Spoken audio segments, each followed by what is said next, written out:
এই বাচ্চা এটা নিয়ে পাগল হইলো, বাচ্চারা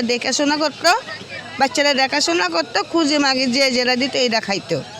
বাচ্চারা এমনি করে কতক্ষণ পরে দিঘিতে নামতো, সারটাইতো। তা আজকে আমি বিক করে আমি গ্রামে গেছি, গ্রামের থেকে আইসা আমি বাড়িতে গেছি। বাড়িতে যাওয়ার পরে মানুষের শিক্ষল ফোনের আইসা মানুষকে জিগাইছি, যারা দেখছে বলে যে বাচ্চা সারটাইতেছে। এই সারটানের ভিতরে যে জায়গা কুমির আছে বাচ্চা বলতে পারে না বলার সত্ত্বে বাচ্চা এখানে গোসল করতে নামছে। কুমিরের ধরছে মহিলা 2-3 জনের, তার মাও ধরছে আর একটা মহিলা বলে করছে, এটুকু আমি জানি। মা বাচ্চাকে হাতে দিয়ে টান দিছে, মা এরপরে মা শিক্ষক দিছে। মহিলা গাতে এই সময় করছিল না, 2-3টা মহিলা ছিল। আমি মাজারের দরজায় বসাছিলাম, তখন ওই খাদেনদের একজন বলতেছে যে ও শামীম ভাই, এই কুমিরই মানুষ ধরেছে, কি মহিলা ধরেছে। তাই শুনে আমরা দৌড়ে আইছি, এনে হাজার লোক ছিল, তারা দেখিছে এ কুমিরই লয়ে চলে যাচ্ছে। আমি কিন্তু এসে দেখিনি,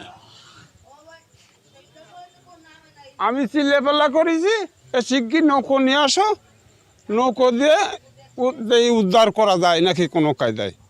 সেইভাবে নৌকো নিয়ে আসতে কুমিরে আর পাওয়া যায়নি। নিন মজাদার গোলমার্ক বক্স, কুরমুরে বাড়িতে ফুরফুরে লাইফ। জি ছিলাম। আমিও এখানে ওই মহিলাঘাটের বাইরে দেখি ওর মা শিক্ষা করতেছে, শানঘাটে দেখি ওরে টানি নিয়ে যাচ্ছে, হাত ডুবছে। সে ওরে মেলা করে বাঁচানোর চেষ্টা করেছে আর পায়নি। মেলার কয়জনই মানে দরকার লোকজন মেলা কয়জনই চেষ্টা করেছে, মানে পুকুরে নামে চেষ্টা করেছে, অনেক জনে ডাকিছে আয় চলে আয়। সেই আমি এখানে বাইরে ঘুরতিলাম, বাসাও এনে তো বাইরে আসছিলাম বাতাসে, দেখি চিৎকার করতেছে ওর মা। যাই দেখি কি ওর কুমিরে ওরে টানি নিয়ে গেছে, টানি নিয়ে যায় ও করতেছে, সাঁতার কাটতেছে, ও পারতেছে না, সে ওর টানি নিয়ে গেছে। আইসে শুনলাম যে এই পাগলের মেয়েটাকে কুমিরে ধরে নিয়ে গেছে। কিন্তু এখন যাই হোক, মাদ্রাসি কুমির এটা তো কেউ চায় না। আমাদের এখানে স্থানীয় যারা আছে খাদেম সাহেবরা যে কোনো ক্ষতি খেয়া না তো, কিন্তু ওইটা তো মাদ্রাজি কুমির অনেক সময় পাগল হয়ে ওরে কামড়ায়, ধরে, কুকুর কামড়াইছে মাঝে।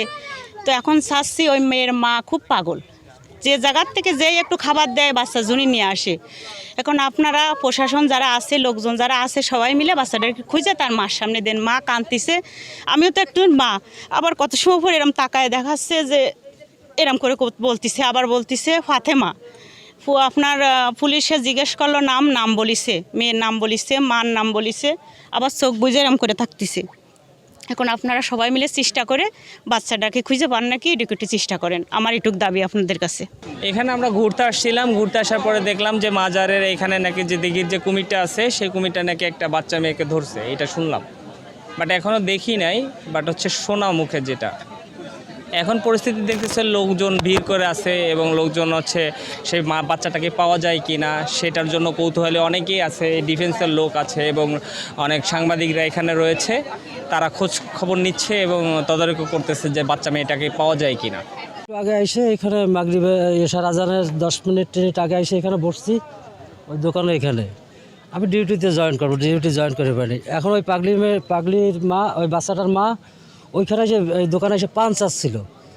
পান চাতে লাগলি কাকি যে তোর মেয়ে আগে ডাইকে এনে আমার কাছে তোর মেয়েরে দিবি, তারপর পান পাবি, তুই এখানে যা। ওরা 2-3 বার দাবর দিচ্ছে। তার 2-3 মিনিট পরেই মহিলা গাড়ির ভিতরে চিল্লে শুনতেছি কুমিরে ধরেছে। শেষে আমি দৌড়ে গিয়ে ওইখানে ডাঙায় নৌকা ছিল, ওই নৌকা ঠেলে নামাই নিয়ে গুলি দিয়েছি, তারপর চতুর্পাশে গুলি দিলাম। আর অন্যান্য লোকজন ছিল আমার সাথে, এখনও কোনো পাওয়া যায়নি।